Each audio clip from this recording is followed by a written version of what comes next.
The wait and the nightmare is finally over. 2 years on, all 20 living hostages held by Hamas in Gaza have now been released. They were kidnapped during the brutal October 7, 2023 attack.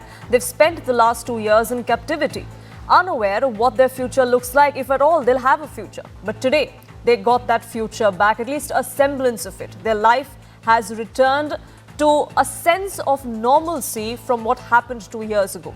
These released hostages are not just numbers. They carry stories of trauma, of survival, and of resilience.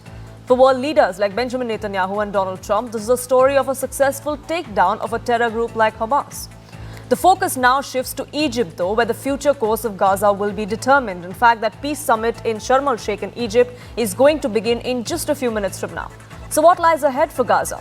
Is the war really over, as Donald Trump declared? We'll get to that, but first, listen in to the victory speech of the Israeli Prime Minister to his parliament earlier today.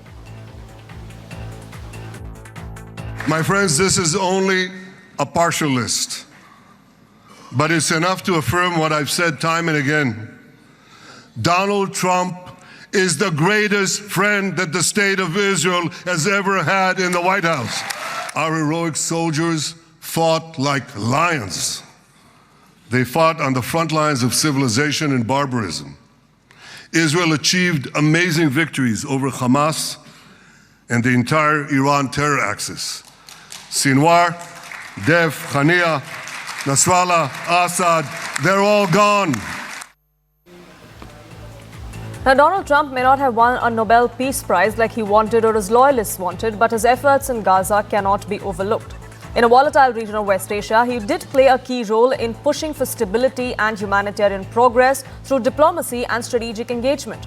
He applied sustained pressure on the Hamas group to secure the release of hostages who have been held captive for over 2 years. That emphasized the humanitarian concerns and the urgent need for their safe return. Donald Trump actively engaged with multiple stakeholders across the Middle East. He fostered dialogue and cooperation to address the ongoing regional challenges and to promote stability. He supported the strategic decision for partial withdrawal of Israeli troops from Gaza, aiming to reduce tensions on ground. The facilitation and enabling of increased delivery of humanitarian aid to Gaza, ensuring critical supplies reach war-torn communities suffering from shortages of food, of medicine, of essential services. All that was done by Donald Trump taking the lead. He co-chaired the high-level Sharm El-Sheikh. He will be, in fact, co-chairing that high-level Sharm El-Sheikh summit alongside Egypt's president, and that only strengthens regional partnership and coordination of collaborative approaches that we've seen to conflict resolution, not just by Donald Trump, but by all other world leaders who are going to be sitting down at that negotiating table in a few minutes from now to decide how the reconstruction of Gaza takes place from here on. For so many families across this land, it has been years since you've known a single day of true peace. But now at last, not only for Israelis, but also for Palestinians and for many others, the long and painful nightmare is finally over. And to all the families whose lives were forever changed by the atrocities of that day, and all of the people of Israel, please know that America joins you in those two everlasting vows: never forget and never again. Now we're going to forge a future that is worthy of our heritage. We're going to build a legacy that all the people of this region can be proud of. But is this really the end of war, like Donald Trump declared today while he was speaking to the Israeli parliament? Well, several challenges lie ahead, and that's something that the Sharm El-Sheikh Egypt declaration will look forward to. A key obstacle to lasting peace is Hamas's refusal to disarm or to reduce its military capabilities. Viewing its arsenal as vital resistance and negotiating leverage, Hamas's stance raises the risk of renewed violence. Gaza's damaged infrastructure and slow aid hinders its reconstruction or its rebuilding as well. Without steady funding, without steady security, these conditions will only worsen, risking any attempt at future peace. Unresolved Palestinian statehood fuels internal divisions between Hamas and the Palestinian Authority. What that does is it only weakens their negotiating position. Without unity and a clear political framework, this ceasefire risks being only temporary rather than a lasting solution. Gaza's conflict also affects neighboring countries. It's not just about Israel. Regional stability is at stake as well. Any flare-up risks escalating tensions and undermines peace efforts. managing that is going to be crucial to maintaining that ceasefire, which is also why it's important to see the outcome of this summit that is being held in Egypt. Gaza's post-war governance is weak, it's divided, it risks chaos and renewed violence without effective leadership to manage this stability and reconstruction. But there seems to be no consensus on what this leadership will look like, who will be at the helm of affairs. But today, it was a historic moment when after over 2 years, these 20 living hostages were returned by Hamas. They were sent out of captivity after 2 long years and they finally reunited with their families. They spoke with their families after 2 years. It was really an emotional homecoming.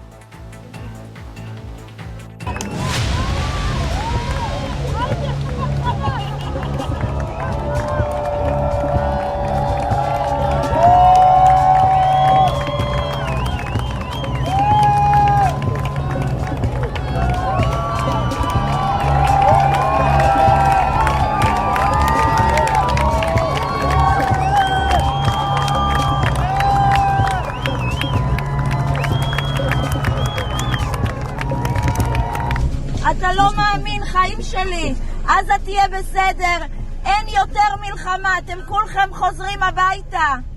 כולם, מאמי, נגמר. זהו, נגמרה המלחמה, אתם חוזרים הביתה, חיים שלי, אני אוהבת אותך.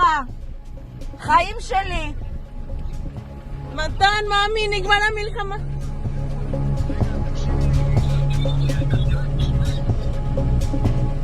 גדול מתן, אתה חוזר הביתה, כולכם חוזרים הביתה, אני אוהבת אותך. חיים שלי, תודה לאל, נגמרה המלחמה, נגמרה המלחמה, אין מלחמה. אתה בא הביתה, חיים שלי, אמא, אתה בא הביתה, אין מלחמה, אין מלחמה, נגמר. חיים שלי, אני אוהבת אותך, אני מחכה לך. חיים שלי.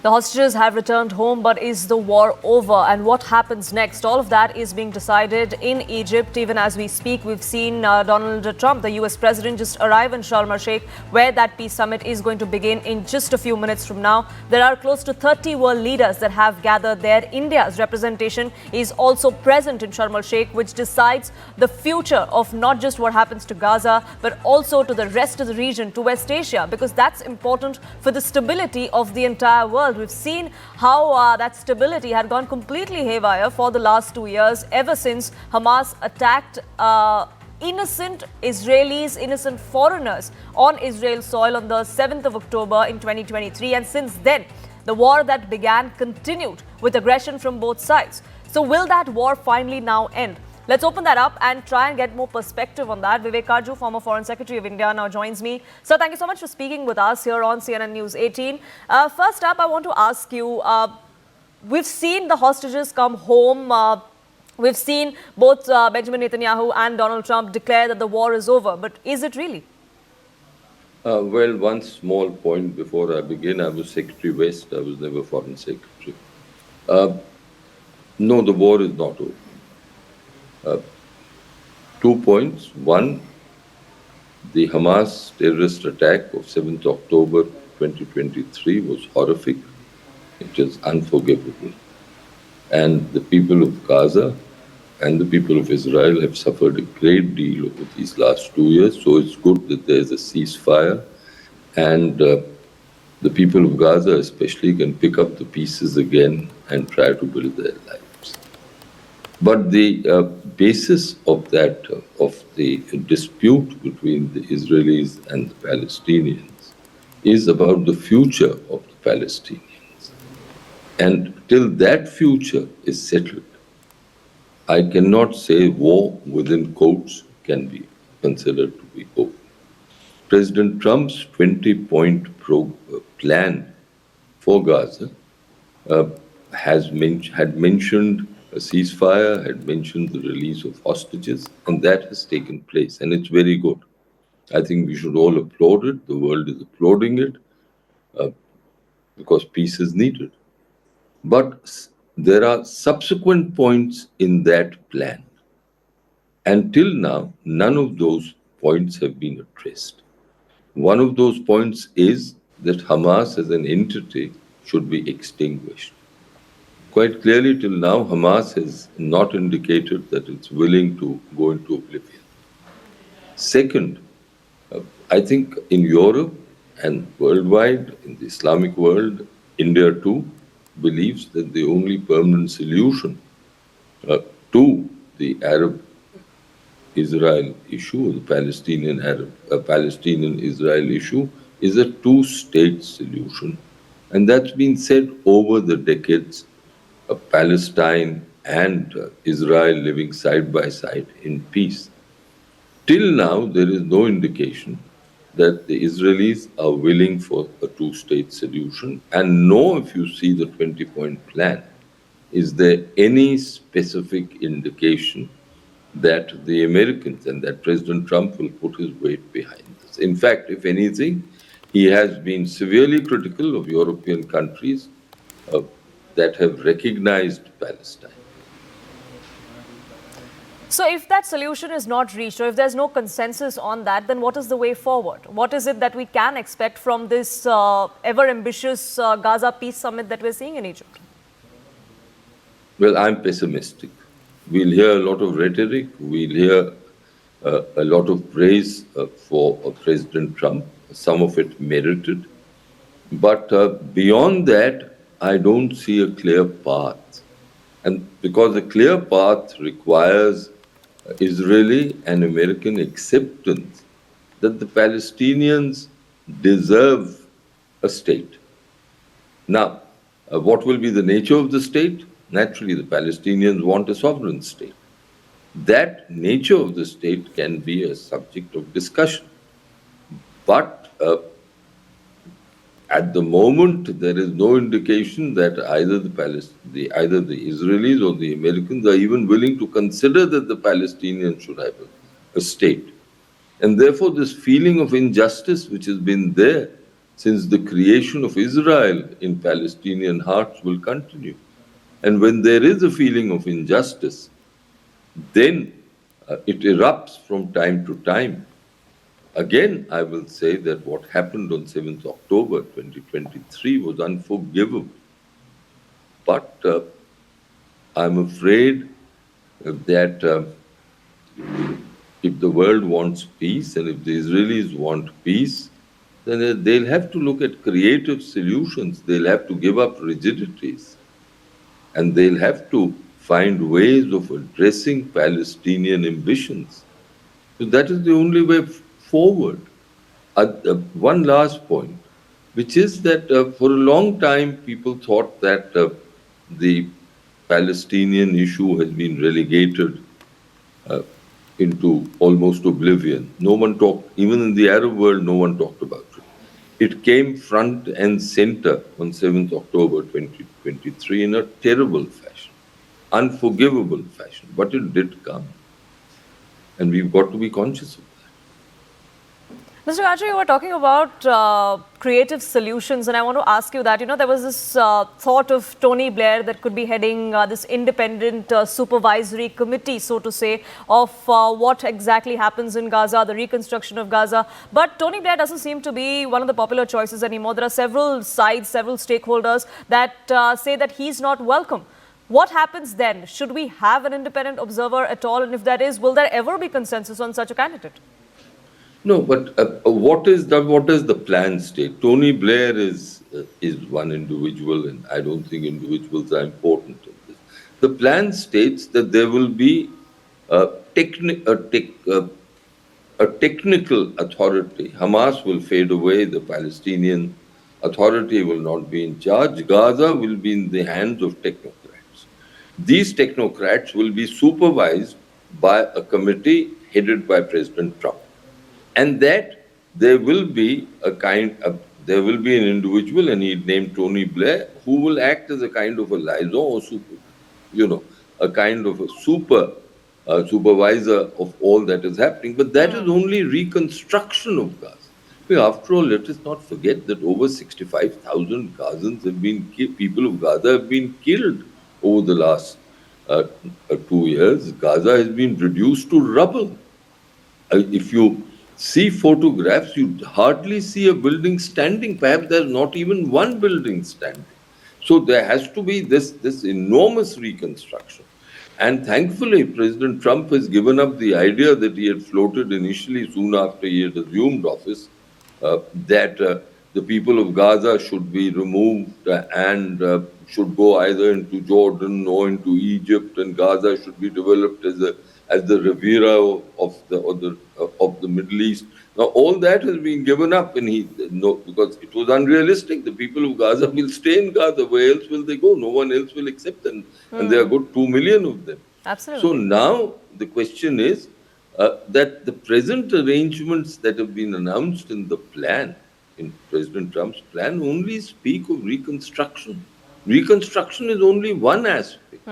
The essential thing is political.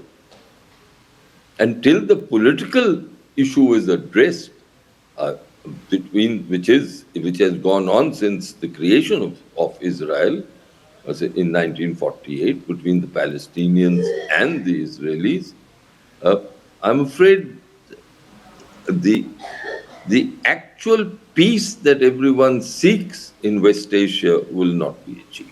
One last question, Ambassador Kaju, before I let you go, is about India's role. India is one of the representatives at this Sharm El-Sheikh summit that's just going to begin. Prime Minister Modi was invited, but MEA is now representing India. Is there a role that India can play? What is it that India should be looking forward to from this summit and from here on? Look, India has always been an important factor in West Asia.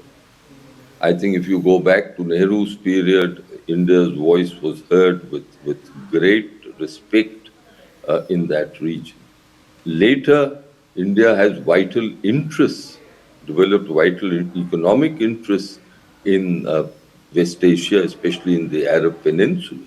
So India's presence at Sharm El-Sheikh is entirely justified, because India is a major power in the region, and West Asian countries recognize India's role. In fact, they recognized it as far back as 1981, if you see the joint statements that had issued between the Indian leadership and the Arab leadership of the time, that made it quite clear. So India has a role to play. I think India will get a role to play in the reconstruction of Gaza. The people of Palestine will welcome that role. And secondly, India has an excellent relationship with Israel. Prime Minister Modi has very good chemistry with Prime Minister Netanyahu. Yes. So I expect that all this combined will raise expectations in the Palestinians and in the Arabs that India plays a persuasive role with Israel to push the peace process forward, though that's going to be a very difficult task.